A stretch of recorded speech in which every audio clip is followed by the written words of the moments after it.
Well, what's up again there, guys? Brian here, the 3 Topics Gamer, and I have the first of a series of videos revolving around my recent Disneyland trip that I plan on doing. This particular video, I'm just going to do a quick rundown of exactly how my trip went, what I did, and then you're going to see a number of clips of footage that I recorded while I was there. I'm not sure if I'm going to do just a full video showing all of the footage. I'm not sure if that's something you guys would like to see, but let me know.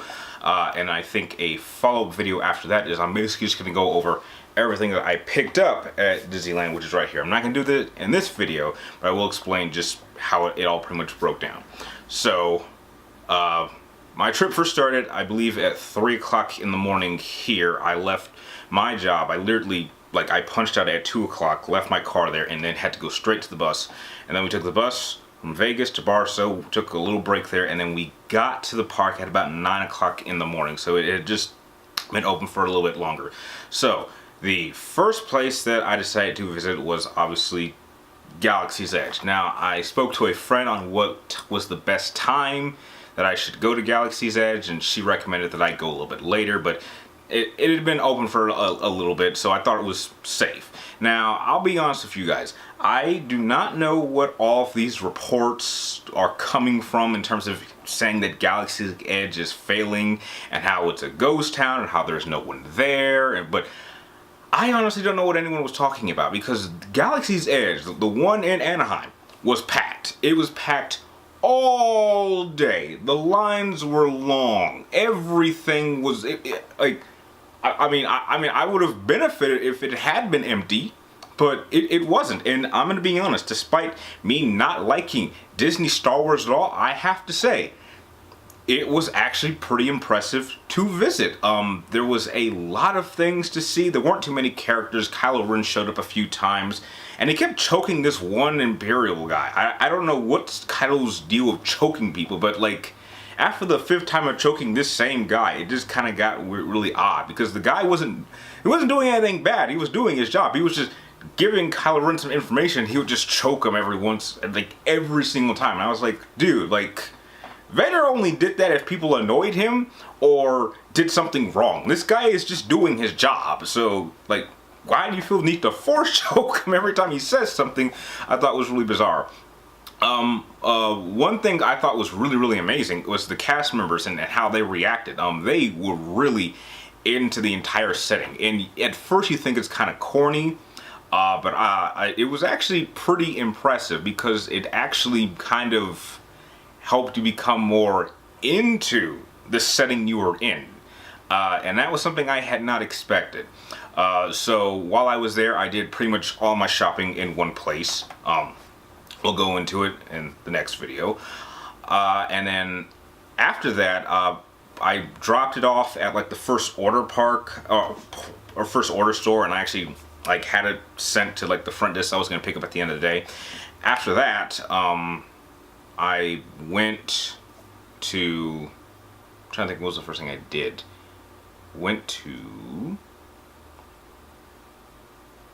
Okay, my mind's kind of, this happened less than 36 hours ago. I was just there yesterday.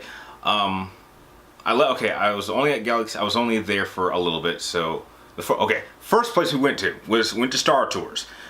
They definitely made a few modifications. This time around, they added 3D glasses. I couldn't tell if it really mattered, but the whole journey through Star Tours was the most recent one, which I wasn't a fan of. I really would have liked if they'd actually had, prequel planets. That would have been cool, but that was alright. Then we went to Space Mountain, and basically all they did at Space Mountain was, this time around they added a Star Wars theme to it. I don't know when they did this, but it's obvious that they wanted to add more Star Wars stuff to it. And I have to say, it was pretty effective. Space Mountain was very exhilarating. It is pretty impressive how fun it was.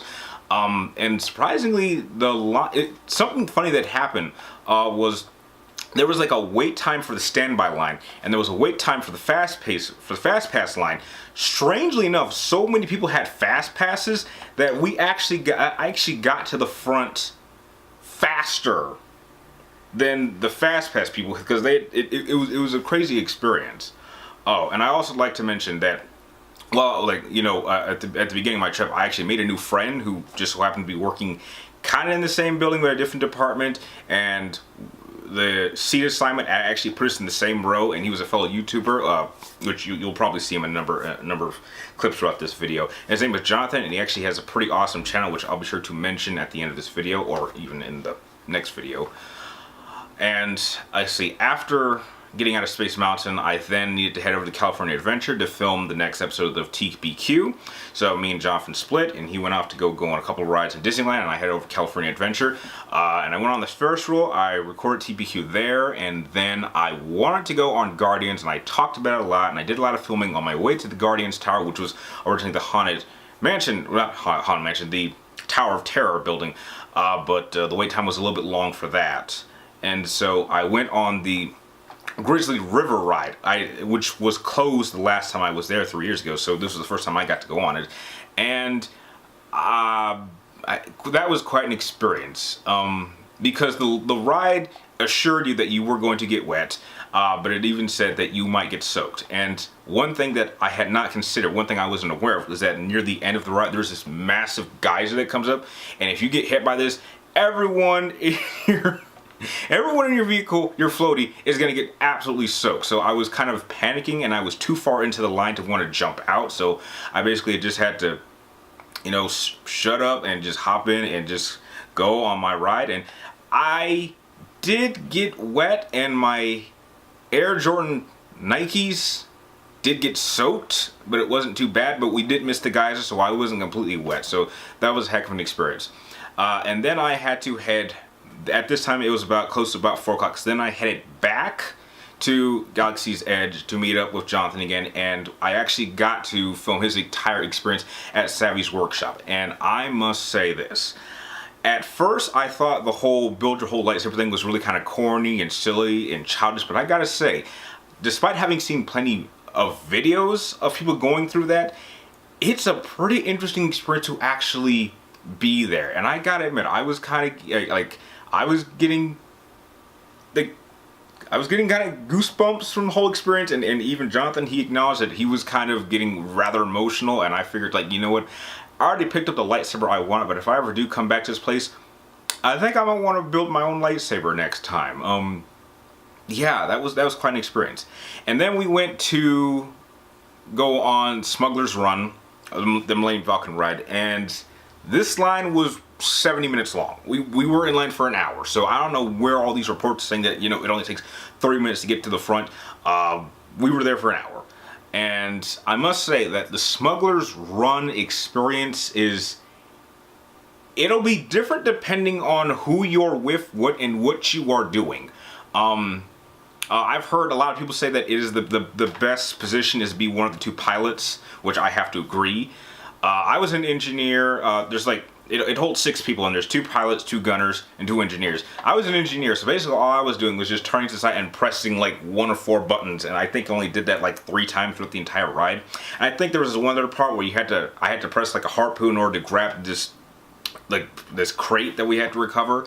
But I must say, depending on who your pilot is, it'll be one hell of an experience, because I thought that it was going to be a much softer ride. I gotta say, Smuggler's Run was quite rough. We hit a lot of stuff, and I came out a bit sore. So I would definitely recommend that if you don't go with friends that you don't trust as your pilots, you be sure to take the pilot position yourself as much as you can. Try anything you can to bribe the person who is the pilot, because that really can change your experience.